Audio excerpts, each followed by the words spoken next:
Front pour la défense de la démocratie et de la République ñoom doon amal jano ak taskatu xabaar yi tey jii la woon ci la ñu waxee ne nag yóbbu nañ kalaame Cour suprême ngir nag wax ni dañoo bëgg mu leeralal leen ndax code électoral bi violé nañ ko wala déet ci amal gi ñu waroon a amal élection locale yi loolu nag bisub ñaar fukki fan yi la ñu ni bu fekkee yegsi nañ ci mooy démb te waxuñu dara lu jëm ci élection yi rek mooy ni élection yi danañu ko dàq. loolu nag Mamadou Diagne Fada mi nga xam ni moom moo jiite léegi FDR mooy coordonnateur bi moom lañ ci teewlu ci conférence de presse bi nga xam ne woote woon na ko ci ñu déglu ko ci micro sunu stagiaire Serigne Fallou Ndiaye. di Serigne Cheikh Ahmed Tidiane Sy dalal nañu comme ni mu ñu dalale woon daaw dal ci. Modou Diagne Fada bii ci ngoon gi la boobu nag mooy bi mu demee woon ci xalifa général den Tidiane doon fa yóbbu nag ziara waa FDR. moom Modou Diagne Fada kon ñu war ko dabuwaat ci kanam tuuti mu wax ci kalaame gi nga xam ni kalaame nañu ko foofu ca Cour suprême ci lu jëm ci élection yi nga xam ni mooy élection locale yi mu jàpp ni nag dañ ko dàq Modou Diagne Fada jàppandeegul ñu wéy ci biir xibaar yi kon ak xëccoo bi nga xam ne doxoon na diggante maire bu Pikine Nord ak sous-préfet bu Dagoudane moom nag moo bloqué woon budget maire bi ba tax nag ñu dem di layoo ji ñoom ñaar ñëpp nag Cour suprême bi ñu yéegee wàcc nag Cour suprême dafa ni Amadou Diarra maire Pikine Nord moom moo am dëgg kon nañ ubbiwaat budget bi bàyyi ko mu daal di doxal exécuté ko moom nag nee na li ñu ko yàqal ci tëj googu ñu ko tëjoon di préjudice nañu ko fay ñu déglu ko ci micro Salamata Ousmane Diallo. tribunal dellu si nag démb 20 août bi daal di bindaat beneen bataaxal ne monsieur le maire Amadou Diarra maa ngi lay digal nga exécuter sa budget bu njëkk ba ngeen déposé woon boobu fekk na sous-préfet daxal ñu ci bor bi sa virement de crédit yi nga defoon ak sa budget supplémentaire yi nga defoon sous-préfet delloo la ko doxal ko yow sous-préfet maa ngi lay dankaafu bu ma la gis nga def benn acte pour bu xalimal monsieur le maire lii muy waaj a exécuter budget boobu mu nekk ndamu collectivité territoriale Sénégal yëpp parce que ñoo mën a am souvent ay fonctionnaires yu nekk ci déconcentration ay incompréhension di indi ay blocage maire di ci daw. ci ñàkk déggoo boobu doxoon seen diggante ak préfecture bu Dagoudane tax na commune bi daal di toog ay weer defoo leen dara amoo leen budget léegi ginnaaw décision bi nii ñu jox leen dëgg est-ce que da ngeen di laaj réparation yéen waa commune bu Pikine Nord. waaw balaa ñu koy laaj sax dañuy wax ne Sénégal mënul am 557 collectivités la ñëpp ñu fal leen comme ni ñu ma fale ñoom ñuy doxal man mënuma doxal man buñ ma ko xañ nañ ko askan bi nga xamante ne ñoom moom budget bi loolu nag sous-préfet duñ ko laaj parce que moom représentant de l'État la tribunal daan bi mu daan c'était la commune de Pikine Nord contre l'État du Sénégal te État du Sénégal ki ko jiite ce n'est pas le sous-préfet c'est le président de la République Bassirou Diomaye Faye kon État du Sénégal moo war a fay préjudice bi ak nu ak suñuy avocat ak population yi pour ñu estimer préjudice boobu juróom-ñetti weer ko ñun yëpp di dawal ñun dawaluñ mais ñu am résilience mais nañu estimer préjudice bi askan bi posé ñu seet ñu leen koy defalee ci événement yi passe ñu seet ñu leen di ndàmpaayee pour que commune bi ñu wane ne résilience am ñu mën ko fay préjudice boobu. mairie ville de Dakar moom itam jàppanteeg AGETIP li ko waral nag mooy daa am matériel bu leen waa Chine may matériel de musculation yu mel ni yi ñuy gis ci corniche bi ñu am fuñ ko teg ñun leen foofu du fi mën a tege ndax état dafa am lu mu fi nar loolu nag ñoom dañoo daal di nag forcé dem teg ko fa ñu teggi ko ba mu set wecc ñoom waa état léegi nag kii di directeur général bu AGETIP nee na wax nañ leen ni nag am na yeneen barab yoo xam ne bu ngeen ko bëggee mën nañ leen ko fàkkal ngeen yóbbu ko fa leeral yi mu ci doon indi nag moom Malick Gaye lañ ciy teewlu. maire de Dakar ci weer yi weesu mu wooma ni dafa am benn don dañ ko may ay appareils ay petit appareils de musculation d'ailleurs yu mel ni yàgg na fay am depuis Mamadou Diop jaar ci Khalifa Sall jaar ci maire yu fi jaar yëpp ku ci ne amoon nga benn don bu mel ni nga ñëw installé ko fi ma ne que corniche bi de pour Dakar waa yi la dañ koy aménager pour Dakar waa yi place bi nga soxloo foofu am na ouvrage bañ fay def ba pare mais am na yeneen espace yoo xamante ni prévoir woon nañ fa pour équipement yu mel nii da ngay ñëw ñu yóbbu la foofu nga installé fa appareil yi ba ma waxee ak moom loolu ba pare daf ma ne waaw d'accord na mais 48 heures après mu ñëw installé ay appareil bu mu defee loolu comme nun état daf noo dénk nu rendre compte état ni monsieur Abbas Fall ñëw na fekk boo xamante ni benn ouvrage bu mag lañ fay def boo xamante ni moo ëpp capacité fuuf li mu fu def moo gën a méngoo jamono fuuf lu mu fi def teg fa ay appareil ñu woonu réunion arbitré ñu ne équipement yi ñu fi def population yi soxloon nañ ko donc bu ko kenn yàq nañ ko jindi ci nu mu gën a baax ñu dem implanté waat ko ci beneen espace yi identifié nañ ko wan nañ ko mais espace bii nga xamante ni commandé nañu matériel bi mi ngi ñëw études yi def nañ ko bu ñu validé ko ba pare te amuñu beneen espace buñ ko mën a def nañu continuer def fii Dragon loolu mooy li xew maire nag xëy na bëgg na def communication politique xëy na lii mu fi des am na solo lool ci bilan te nag may fàttali lii nu fiy def yëpp dafa doog dugg ci projet yu ñuy def yëpp pour les Jeux olympiques de la jeunesse état jàppale nu ci jàppale ci ville de Dakar jox ko 5 milliards ni ko na Dakar rafet na Dakar yanj nun nuy defar pour mu rafet xanaa nag kuy wut ku ko wettili ay kuy wut fu mu fanaan te jël bu tuwaar leen boole donc nun dañuy xamal xëccoonoo kenn xeexunoo kenn état lu ñuy liggéeyal population yi lu ñuy liggéeyal ñoo ngi continuer di tàllal sunu loxo maire de Dakar. beneen bànqaasu état direction générale bu réeroog beneen mairie Ageroute ak mairie bu Tivaouane maire Tivaouane bi déggan ngeen ko fii jombul ci fan yee ñu génn mu ne Ageroute keroog ba ñu toogee ca CRD ba di waxtaane li ñuy defaree gàmm gi la mu waxoon yëpp defu ci dara loolu nag Ageroute ka ko yor ca gox ba daal dina ci indi ay leeral xam le ni nag li maire bi di wax li ko tee am mooy nawet bi am na yenn chantier yoo xam ne mu ne su ko cee defar ci kanam tuuti mooy doon sunu gan moom Omar Diouf mi directeur régional bi lii pàcc la ci waxtaan wi mu ci seq ak Abdourahmane Diallo. ñun lépp engagement yëpp engagement bu ñu jëloon ci réunion préparatif yi li ko jël ci CDD bi du moins ci CRD bi ba réunion nationale bi ba réunion d'évaluation bi vraiment engagement yi jëloon ak comité d'organisation yëpp ñu matale nañ ko te ñoo ngi koy def donc moom nag bu jàppee ñun liggéeyuñ fa loolu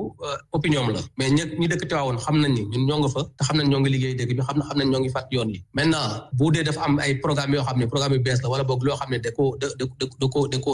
bëgg ñu defar ko moom ñun on reste ouvert donc mën nañu waxtaan ak ñun ñu xool avec état bi heure bu ñu amee budget bi ñu defal ko mais ñun vraiment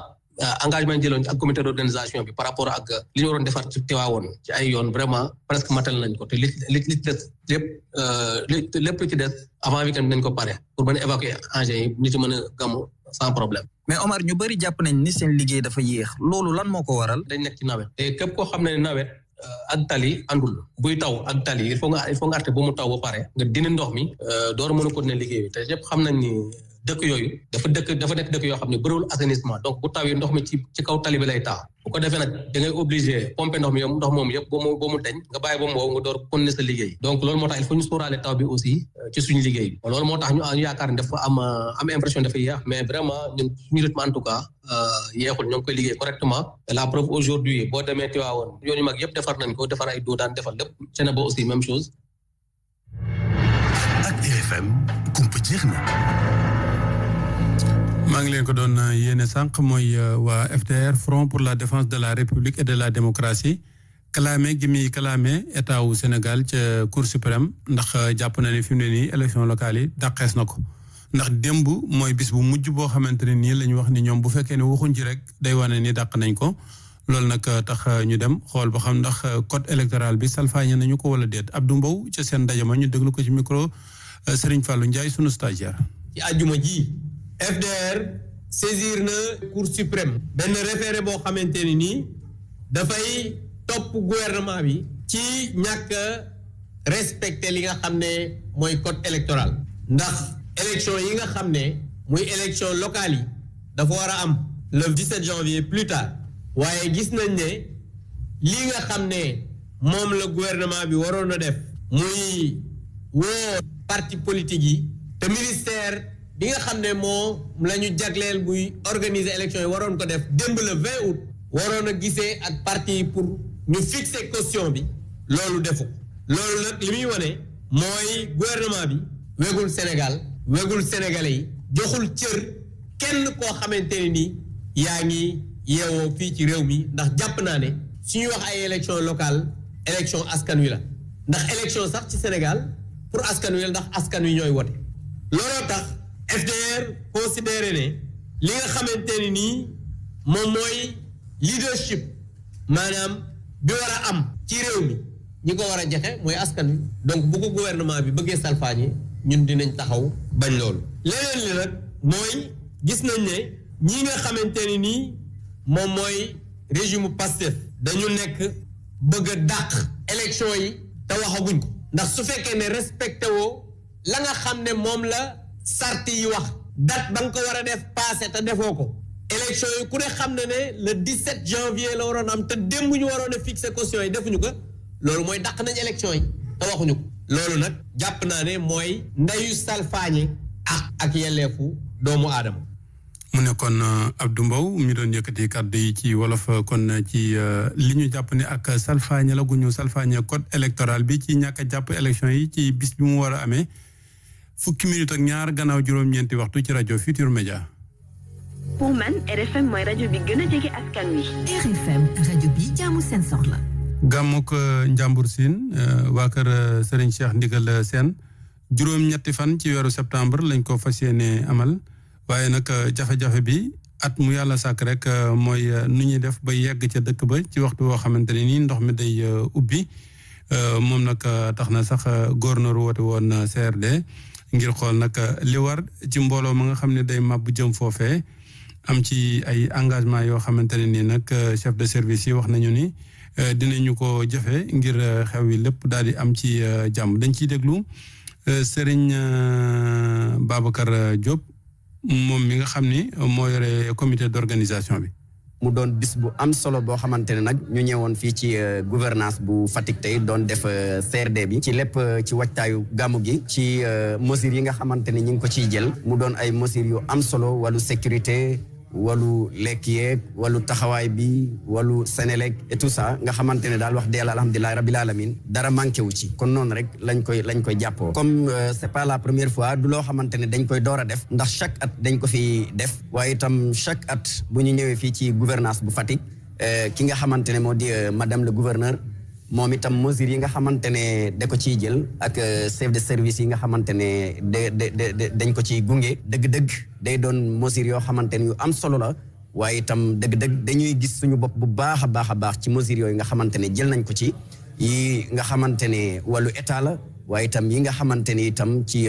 yeneen domaine la lépp daal wax dëgg alhamdulilah rabbil alamin dañ koy mottali mi ngi nekk le 8 septembre di bisu talaata foofee ca Njàmbur Siin ca Njàmbur Siin gàmm yi ba léegi ak gu Medina Baye moom itam ñu fay xaar mbooloo mu takku waaye nag ndox mu takku mi nga xam ne moo wàcc nag tax na ba fi mu ne nii quartier yu bëri taa xemb foofee kii di coordonnateur plateforme nationale lutte contre les inondations ni nag faaw ñu sëkk bu baax a baax ñaalu nag ñàkk a respecté gi ñuy ñàkk a respecté décret présidentiel bi nga xam ne nag moom mooy aaye ñu tabax ci barab yi nga xam ne kenn waru faa tabax ndax lii rek lay jur kër yu dëkkati cim ndox Fatou Mbow. ca Ndangaan ndoxu taw yi nag mu ngi wéy di jaaxal askan nga fa yeewoo gannaaw ay taw yu bëri yu ñu nemmee fan yi situation bi nag bu ñu sukkandikoo ci kàddu yi Abdou Samad Diouf dara waralu ko lu dul sëkk bu ñu sëkk li di littoral bi. instant bi Ndangaan dafa impacté parce que li gën a tax Ndangaan impacté mooy tey boo demee ci nga xam ne mooy littoral bi c'est ñu jël 7 hectares jox ko ay artisans loolu noonu tax na tey fi nga xam ne moom mooy Ndangaan ñu ngi dund ay jafe-jafe yu métti parce que fi ndox mi war a jaar foofu la ñu sëkk. coordonnateur ñeel wàllum plateforme nationale de lutte contre les inondations nag di ñaawlu fu ñaawlu yem ñàkk sàmmoonteeg décret présidentiel bi nga xamante ne mu ngi aaye ñu daal di tabax ci bërëb yoo xamante ne dafay am lii di ndox tax ba muy alerter autorité administrative yi ci bile dëkk. mais bu ñu gisee ne décret boobu noonu tey président def ko ñi nga xam ne ñoo fi toogal état muy administration territoriale bi waroon ci am taxawaay bu am solo te loolu ak gisuñu maanaam ñu appliqué ko ak rigueur danañu jaaxal loolu moo tax nag ñuy ñaanaan parce que problème mu inondation yi li gën a indi inondation nekkatul taw rek mais yoon yi nga xam ne mooy yoonu ndox yi dañ ko fatt. ci terrain bi nag situation bi daal dinay jéggi dayoo lool rawatina nag ci waajtaay gàmmu jilee di kàddu yi ba tey coordonnateur bi. jafe-jafe yi nga xam ne gis nañ ko ci biir Kaolack kër yëpp boo demee actuellement nii gis nga ne ndox mi bari na fa te loolu vraiment nekk na un cri de cœur boo xam ne ñu ngay ñaanaat aussi état bi gën cee góorgóorlu. ngir nag tey jàppale askanu waa Ndangaan ONAS ak DPG yi daal nañu indi ay matériel yu am solo lu ci mel ni moto pompe bu yu mag ak yu ndaw ci waajtaayu Mawlid Jile Fatou Mbow Kaolack rajo Futur Média. jërëjëf soxna Fatou wéy ci biir xibaar yi ak taw bi ak bile yoon nawet bi risque yoo xamante ne nii dañ koy jël bay noonu rek wàkkiirlu ci yàlla du ñu def assurance loolu nag danay war a faral bu nawet bi nawee wet yow nag nga anum ngooñ kese doo am dara. loolu nag assurance mën na ko fee jëlee ba boo bayatee boo ñàkkee itam moom mu daal lay fay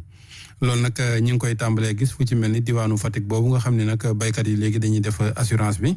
Aminata Goudiaby ci leeral yi. ay zone agro-industrielle yu am solo ñi ngi commencé nag di meññ ndànk-ndànk ci région yu mel ne Fatick Kaolack Kaffrine ak itam Diourbel projet Agropole Centre nag ñoom li mu bëgg mooy lépp luy chaîne de valeur jëm ci wàllu mbay mi gën a dëgër ñi koy def gën cee gis seen bopp fi mu ne nag produits céréaliers yi ak xorom si nga xam ni moom la nit ñi di gën a liggéey ci gox yooyu ñu lim moom la ñu gën a ciblé Bassirou Mané moom mooy coordonnateur par intérim bu projet Agropole Centre. mébétu projet bi mooy taxawal ay parc agro-industriel ci ñeenti régions yi donc ay parc yoo xam ne dañ fay def lépp luy waajtaay ngir ay industrie agro-industrielle mun faa ñëw samp di fa def de la transformation wàllu gerte gi ak céréales sèches mooy mboq bi basi bi ak dugub ak li nga xam ne mooy xorom si taxawal benn tissu agro-industriel bu nga xam ne daal dafay dëgër. ngir ñu am nag ay résultats yu baax ci projet Agropole Centre boobu ñu ni dañuy waajal bu baax a baax ñi nga xam ni ñoo yëngatu ci wàllu mbay ndaxte daanaka projet bi ñoom la gën a yitteel ñoo tax nag ñu doon leen tàggat ci Fatick li nga xam ni moom moo di assurance agricole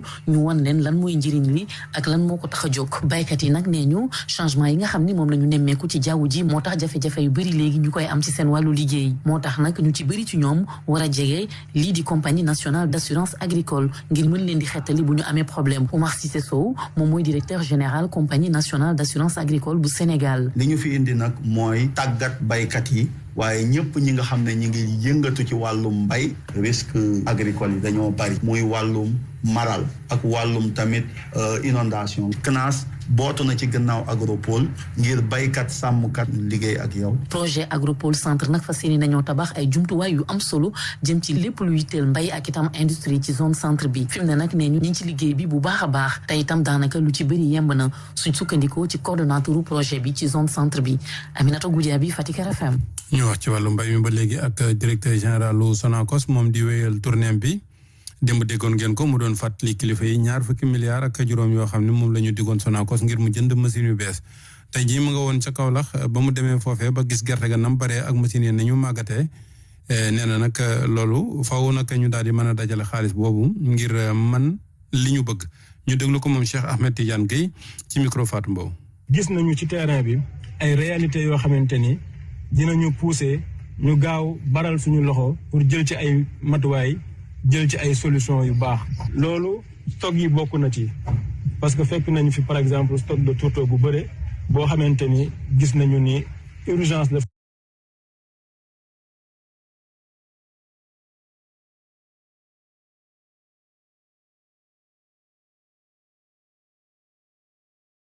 fu mu toll nii pour que.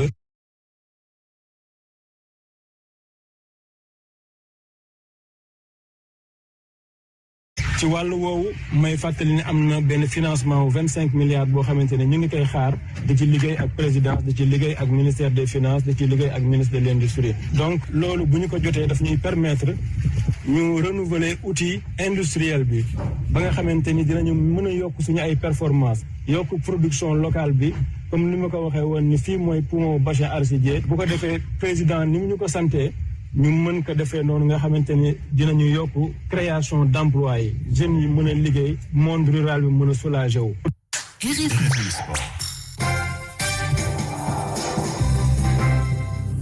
xabaar yi tàggat yaram yi ñu koy tàmbaleek wàllu basket ak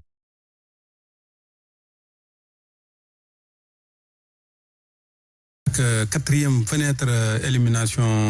éliminatoire coupe du monde Qatar 2026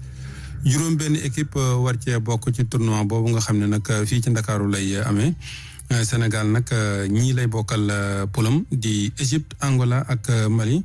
joueurs yi nag ñoom nee nañu fi mu ne nii noppi nañ ngir nag daal di leen di daan ñoom ñëpp ngir jël bopp classement bi soode ci am. mu di ñeenteel séance d'entraînement gu metti bu ñu sukkandikoo ci Atoumane Diagne mi nga xamante ni bokk na ci juróomi joueur yu yees yi sélectionneur bi di Ngagne Desagana Diop woo ngir fenêtre yi lee. les joueurs yi sont tous à 100% joxe nañ lépp à 100% ñoom ñëpp. j'espère que gis ngeen ko sax yéen si match yi kenn mayul kenn dara 3/4 temps yi ñu joué yëpp on s'est donné au maximum donc. Mbaye Ndiaye mi nga xamante ni dafa engagé wu ak Olympiakos mi tenant du titre Euroleague lu yàggul dara moom niki alxamis ci guddi la daal di rejoindre tanière bi moom ailier fort gaynde yi nag pertul benn yoon temps ne dafa ñëw rek daar jublu ci liggéey bi. kon maa ngi doog a ñëw parce que dama amoon échéance yi ma waroon def yi sama club ma signé léegi entraînement bu baax lañ def donc ñu ngi préparé wu man aussi maa ngi doon am ay coach yu beeg yëpp pour système de jeu yeeg comme ça su ma ñëwee amee enchaînement direct. muy mesurer 2,15 m Atoumane Diagne moom mi nga xamante ni ràññee nañ ko ci qualité yi mu am ci wàllum défense naka noonu ci suufu raquette bi waaye itam efficacité yi mu am ci wàllum tir loolee yëpp nag moom pivot bi xamle ni noppi na ngir dimbalee ko équipe bi même sax bu fekkee ni concurrence bi metti na loolu ci li mu gis. bon concurrence bi yombul mais quand même gars yi xam naa leen bu baax déjà commencé woon naa jouer ak ñoom depuis si été bi et que ni concurrence bu seen la aussi nouveau yi comme ñun ñu ngi ñuy jéem a aider di ñu jéem a intégré bu baax. waaye li may apporter l'équipe nationale bi c'est comme toujours énergie rebound finisseur comme d'habitude. ñu jëm ci tournoi gi la nag ñoom ñaar ñi ñu tàllal suñu micro ñi ngi xaarandi ay jogante yu metti. ouais c'est champion d'Afrique vice champion d'Afrique joxe lépp si terrain bi donc visagé nañ ñoom coupe d'Afrique donc xam nañ ñu ngi jouer. c'est vrai que ay équipe yu mag lañ ay équipe yu 10 lañ ça sera pas facile en plus pour qualifier coupe du monde foog nga door les meilleurs pour dem donc on est là pour gagner tous les matchs et après se qualifier. ñeenteelu fenêtre gii ñeel segg gi ngir jëm ci coupe du monde gi nga xamante ni dañ ko amal ñaar fukki fan ak juróom-ñaar jàpp fanweeri fan ci weeru août gii ñu nekk ca Dakar Arena jàppale nag ni Sénégal laataa mu ciy soobu moom moo nekk ci boppu classement wu poule F bi foofee nag gaynde yi Égypte lañ fiy dajeel Angola ak Mali. jërëjëf Soda gannaaw bi nag dégg nga sa micro Ngagne Desagana Diop entraîneur bi ndax ci waaj mi nga xam ne ci la ñu nekk fi mu ne nii équipe bi Mohamed Gueye rek moom moo ñëwagul moom nag mu ni qualification yi am na yaakaar yoo xamante ne daal jur na ko fi mu ne nii ñu teewlu ko. On a commencé depuis le 10, il y avait 10 à 12 joueurs qui étaient là. Nous avons commencé nañu liggéey bi depuis le 10 jàpp 12 joueurs ñoo fi nekkoon. man commencé naa ak groupe bi depuis lundi passé daanaka dañoo enchaîné sax ñetti bés yoo xamante ni dañu ko daal di tegale sans ñu daal di bër benn yoon gannaaw bépp séance d'entraînement nag da ngay gis ni idées yi ñu ngi gën a ñëw ci li nga xamante ni moom lañu bëgg a def ak fi ñu bëgg a dem waaye lu ci mënti am daal dañuy wéyale liggéey bi après nag staff bi yëpp nag daanu daje toog waxtaan ñu daal di tànn nag 12 joueurs yi nga xamante ni ñoom lañ jàpp ni li ñu bëgg ñoo ko mën a def bu dee effectif bi nag jàpp leen ne Mouhamadou Gueye moom daal dinay agsi niki dimanche Mbaye Ndiaye moom démb la daal di ñëw daanaka sax guddee na loolu laataa muy agsi xam nañu it ni ñett match yi nekk suñu kanam yëpp dañ koo daal di war a gagné waaye nag dañ ci dem ak xel mu dal ak teey nànk-nànk match après match ndax xam nañ ni tournoi la boo xamante ni niveau bi dafa kawe loolu ndax ay équipe yu baax nga ciy dajeel dafay uuteeg tournoi bi ñu génn xam nañu nag mbébét gi maanaam objectif yi joueurs yi tamit am nañu conscience ci li nga xamante ni moom la ñuy xaar ci ñoom waaye daal dañ koy bennal match bu ñu jublu def ci farata bu ñu ci jógee jàll ci beneen match. Quand on a terminé la dernière fenêtre et les jeunes sont conscients de ça, on connaît l'objectif et on va continuer à travailler mais il faut prendre match par match. Ngagne Desagana Diop bu ëllëgee nag na nga wax wolof wéy ci biir xabaaru tàggat yaram yi ak football bi ca Europe première journée Ligue 1 tey jii lañ doon ubbi Marseille départu gaynde 4-0 la door ñii di waa Strasbourg première journée tamit ca Angleterre Arsenal mi nga xam ne moo yoroon coupe bi daaw mooy njëkk a tàmbali ginnaaw bi mu tàmbalee nag dafa door ñii di waa Coventry ñetti bal la ci dara Coventry ñoom daaw deuxième division lañ nekkoon mais dañu ànd ak seen entraîneur Frank Lampard yéeg njëkkoon nag ci terrain wu champion bi moo tax mu metti ci ñoom. Espagne Betis moo fa dóor Real Sociedad benn bal ci dara Arabie Saoudite ñoom Sadio Mané itam ñoom ñoo gañe woon championnat bi daaw ñoo dóor Al Riyad ñeenti bal ci mu nekkoon seen deuxième journée foofee ci Saudi Pro League. léegi nag jàmm ci suñu tour du web bi ñuy tàmbaleek Sénégal 7 di ñu xamle ne résultat yi gën nañ fale ca mbootaayu xeet ya kii di Macky Sall mu ngi des ba léegi ci xëccoo bi mu amee 6 favorables 7 défavorables ak 200 opinions. moom Macky Sall nag mu nga ca 6e position ba fu mu nekk nii nag looloo tax ba conseil de sécurité bi nar a jël ay matuwaay ngir évoluer boobu mbir. ñu dem ca Soleil digital sàccum ordinateur yi amoon ca trésor public benn complice présumé lañ jàpp ginnaaw ba nga xamante ne commissariat urbain bu central de Dakar dafa tàmbale woon bile doxal niki le 19 août 2026 moom nag ak dawalkatu cak-cak la waaye bi loolu amee mettre nañ ko garde à vue loolu war a tax nag commissariat mën a continuer di def liggéeyam. Dakar Midi kuréel bii di FDR mu ngi dénoncer report élection territoriale yi war a am fi Sénégal bi ñu sukkandikoo ci seen coordonnateur Modou Diagne Fada mu ngi ñaawlu boobu doxalin di xamle rek ne ab violation la waaye FDR ñu ngi woo bépp sénégalais mu ñëw andi dooleem ngir mën a mobiliser wu ku nekk ci sa gox ngir xeex bile doxal. ñu dem ca IGFM Dakar inondation fële ca Parcelles Assainies Fatou Kiné Diakhaté nekk directrice adjointe bu cabinet président de la République andil na ay ndimbal ca gox ga 50 moto pompe la daal di maye waa Parcelles Assainies ngir lijjanti ndox yu bëri yi nekk ca gox ga kii di sous-préfet bi aussi moom mu ngi rafetlu boobu doxal Mamadou Ba di préfet foofu ca Parcelles Assainies mu ngi xamle ne nag matuwaay yi nga xamante ne adjointe bi indi na ko dina ko dox waa sapeur pompier ngir ñu mën a doxal bi la liggéey. ñu dem ca Wii Sport ki nga xamante ne mooy Ibrahima Mbaye dossier bi ba léegi mu ngi jur ay tension diggante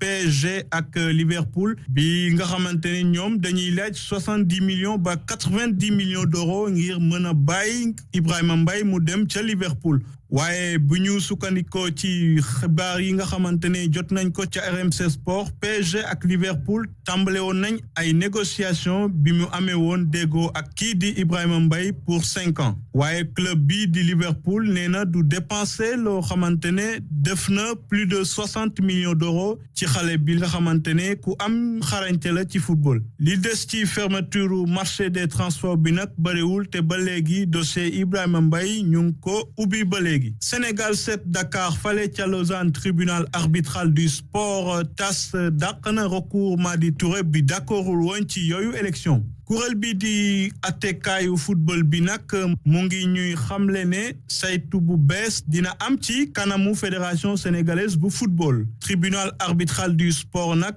xamle na ne Abdoulaye Fall mooy ba léegi wéyal di nekk njiitum fédération sénégalaise bu football. Wii Sport ba léegi ñu dem ca Bamba Dieng bi nga xamante ne bi mu échecé ca transfert am fale sa Lazio de Rome mujjee na trouvé accord ak club bi nga xamante ne mooy Étoile Rouge de Belgrade ancien joueur de l'Olympique de Marseille et du FC Lorient moom nag dina mën a wéyal di continuer footballam fii la ñuy yem ak yéen ci suñu tour du web jàngeen jëf.